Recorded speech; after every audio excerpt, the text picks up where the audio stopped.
IBC health நேயர்களுக்கு வணக்கம். பால் காய்ச்சறப்ப இந்த ஒரு தப்ப நீங்க செய்யவே செய்யாதீங்க. அப்படி நீங்க பண்ணீங்கன்னா அதுவே பாதிப்பு ஏற்படுத்தும் அப்படின்றது தான் இன்னைக்கு நான் சொல்ல வந்திருக்கேன். ஸோ நம்மளுடைய அத்தியாவசியமான பொருட்கள்ல ஒண்ணுதான் இந்த பால் அப்படின்றது. பால் காய்ச்சறதுல இருந்து அதை குடிக்கிற நேரம் வரைக்கும் எல்லாமே ரொம்ப முக்கியமானது. பால் காய்ச்சும் போது அதிகமான தீயில, அதாவது ஃபுல் ஃப்ளேம் வச்சு அவசர அவசரமா காய்ச்சறது நல்லதே கிடையாது. அதனால என்ன மாதிரியான பாதிப்புகள் வருது அப்படின்றது தான் இப்ப பார்க்க போறோம். பாக்கெட் பாலா இருந்தாலும் சரி, வீட்டுல கறக்கிற பசும்பாலா இருந்தாலும் சரி, அதை காய்ச்சாம பச்சையா குடிக்கிறது நல்லதே கிடையாது. பசு அல்லது எருமை சாப்பிடக்கூடிய புல்லுல இருக்கக்கூடிய பாக்டீரியா எல்லாமே பால்ல வந்து சேருது. சோ பச்சை பாலை நீங்க குடிக்கிறீங்க அப்படின்னா பாக்டீரியாக்கள் எல்லாமே நம்ம உடலுக்குள்ள வந்து தீங்கு தான் விளைவிக்கும். அதனால பாலை எப்பவுமே காய்ச்சி தான் குடிக்கணும். சரி, காய்ச்சி குடிக்கிறது ஓகே, ஆனா அதை அடுப்புல வச்சு காய்ச்சும் போது அங்கேயும் நாம ரொம்ப நேரம் நிக்க யாருமே விரும்புறது கிடையாது. அதனால அதிகமான தீ வச்சுட்டு உடனே காய்ச்சி அப்படியே சமையலறை விட்டு வெளியில வந்துடுறோம். ஆனா அப்படி ரொம்பவே சீக்கிரமா பாலை காய்ச்சறது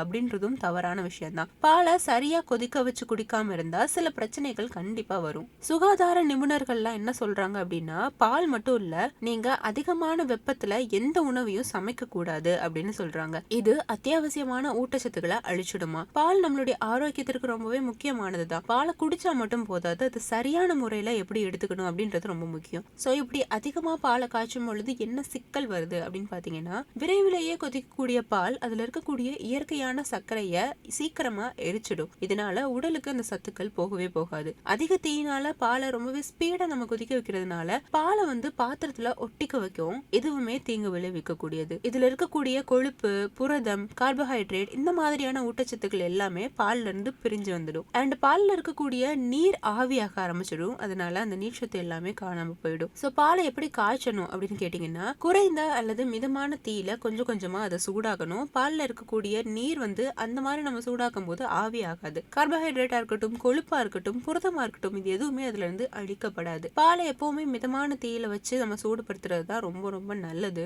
சப்போஸ் பால் கெட்டி ஆயிடும் அப்படின்னு நீங்க நினைச்சீங்கன்னா, பாத்திரத்துக்கு நடுவுல ஒரு ஸ்பூனோ ஏதாவது ஒரு சாசரோ நீங்க வச்சுக்கலாம். சோ அதிகமா பாலை நம்ம சூடுபடுத்தும் போது அந்த நிறம் மாறுறதை நம்மளால பார்க்க முடியும். அதுவே வந்து ஒரு இண்டிகேஷன் தான் இந்த பாலை குடிக்க கூடாது அப்படின்றதுக்கு. அண்ட் அதோட சுவையிலையும் உங்களுக்கு மாறுதல்கள் ஏற்படும். அது மட்டும் இல்லாம காய்ச்சின பாலையே மறுபடி காய்ச்சி குடிக்கிறது அப்படின்றது ஒரு நல்ல பழக்கமே கிடையாது. ஸோ எஸ், இத்தனை நாள் இந்த தகவல்லாம் உங்களுக்கு தெரியாம இருந்திருக்கு அப்படின்னா கண்டிப்பா தெரிஞ்சுக்கோங்க. இனிமே சரியான முறையில பாலை காய்ச்சி குடிங்க. இந்த வீடியோ உங்களுக்கு பயனுள்ள தகவலை கொடுத்துருக்கோம் அப்படின்னு நம்புறேன். மேலும் இது போன்ற பல யூஸ்ஃபுல்லான டிப்ஸ் உங்களை வந்து சேரணும் அப்படின்னா ஐபிசி ஹெல்த் சேனலை சப்ஸ்கிரைப் பண்ணிக்கோங்க.